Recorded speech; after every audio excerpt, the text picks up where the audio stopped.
Hello, once again, everybody, and we are going to talk about an oddity of human existence, and that is the $500 wine tastes better than the $50 bottle of wine because it's $500.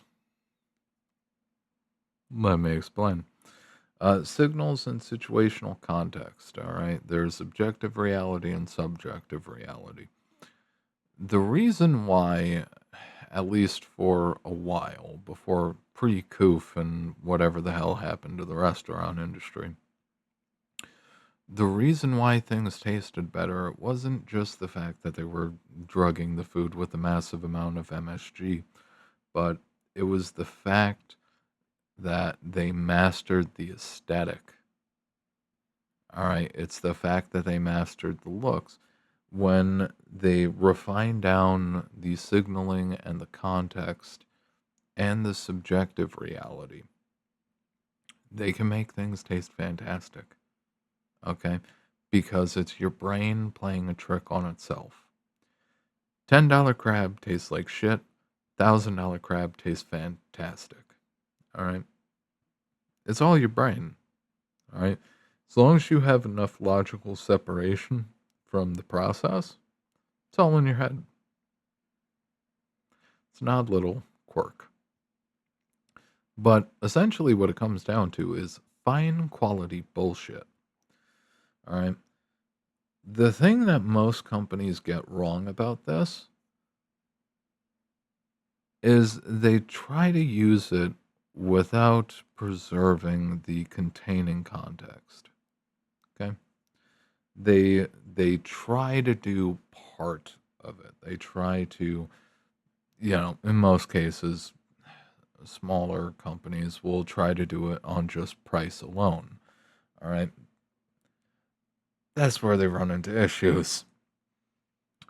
For instance, if Dunkin' Donuts tried to sell $100 donut, it's not going to stick. Okay. Why isn't it going to stick? The look, the feel, the clientele, the surroundings. People do not go to a Dunkin' Donuts in order to have a foreplay experience before they go home and bang like rabbits. People go to Dunkin' Donuts to get not expensive Starbucks. All right. They go to Dunkin' Donuts for discount coffee. All right. For the average working person before they go in and work their shift and do their suffering for the day. All right. Their humiliation and pain rituals for the day. That's why people go to Dunkin' Donuts now. Does Dunkin' Donuts have some fantastic things? Absolutely. Absolutely, they do. Although honestly, I kind of miss the fake culottes that they used to sell. Now they use actual real shit, and it's just like, I mean, health wise, I appreciate it, but I miss when it was just sugar and strawberry syrup.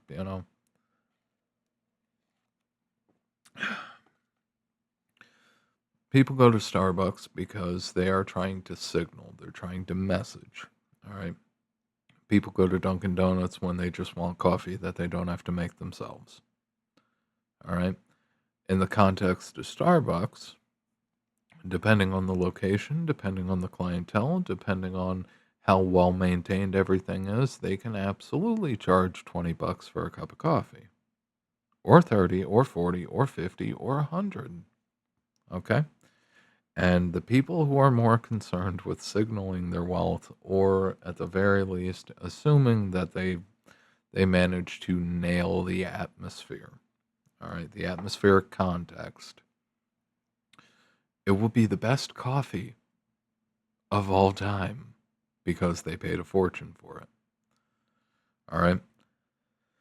You have to consider the subjective reality whenever you do anything, especially when it comes to food and restaurant businesses. You have to think about these things. You have to try to get an idea passively of what goes through people's heads when they see your specific establishment, when they walk into your specific establishment, you have to essentially you have to nitpick. You need to bring people in and just live read the shit that's going through their heads. You have to figure out what they see positively and negatively. You have to tailor what kind of people you hire versus, what kind of people you let go because it's against the aesthetic. All right, maybe the attitude's wrong, maybe the look's wrong. Like, again, you can try to put me in a getup to try to, be a waiter at a fancy restaurant, but I'm a little too rough around the edges for that. All right, and I'm a little too honest to sell junky fucking cars to people fresh off a new car, fresh off a dealership because the fucking engines are blowing up and I know it. All right. Fundamentally, the amount of that subjectivity of the experience plays in actual spending and the overall rate of success for any kind of business is massive. It's massive. And it's something that you cannot overlook. All right. Again, especially with restaurants and the rest. If you're going to put a massive price tag on it, you have to sell it to a reasonable amount, a slight amount, and then beyond that, you don't even question it. You don't even answer those questions. Yeah, the stores, for instance, where the saying was, "If you have to ask, you can't afford it." All right, that's part of it. How much is this? If you have to ask, you can't afford it. That's part of it. If businesses actually, the majority of businesses had to actually try to justify the values for pricing things the way they do, they'd end up slaughtering themselves and having to drop their prices 90%. And even if they did that, they wouldn't be able to make a sale. Because once you put a chink in the armor of the image of the business, it's done for. Okay? It's done for. I think I'll end it on that. All right. This is just food for thought, things to think about. Regardless, this has been Michael from Spades Consulting. You guys have a good one.